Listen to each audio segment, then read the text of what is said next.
Okay, Jamie Bartram was again one of our microbiology graduate students who I supervised in a final year for his project, in which I had a previous PhD student working on toxigenic E. coli.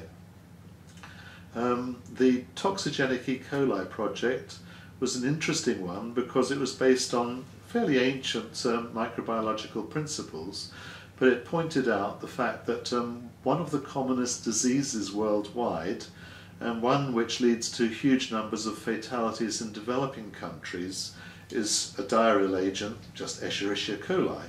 So pathogenic strains of Escherichia coli produce toxins. They stick to the intestinal wall and they produce a cholera-like toxin, which in the young and infirm and elderly and immunocompromised people can quickly lead to death.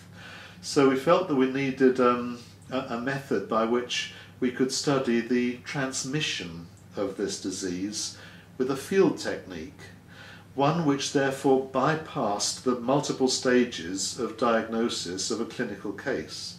Clinical diagnosis is fairly straightforward. Bacteriological diagnosis, it takes rather longer, 2 to 3 days. And Jamie had come from a background as a public health laboratory technician recruited into our honours degree microbiology program. So it meant that he had all of the necessary laboratory techniques, even before he registered as a student, to be a good laboratory worker. And so the project that he had as his final year project became therefore one of our particular interests.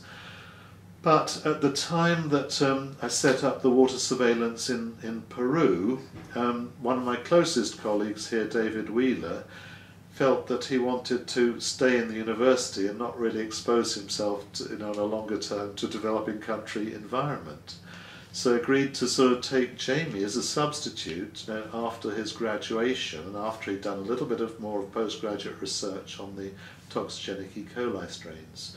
So he joined us in Peru in the second year of our surveillance program in January of 1987, and immediately was thrown in the deep end in the Peruvian highlands to join us in a sort of training sanitary technicians to carry out the techniques that I'd sort of formulated with WHO colleagues like Richard Helmer as the basis of our training.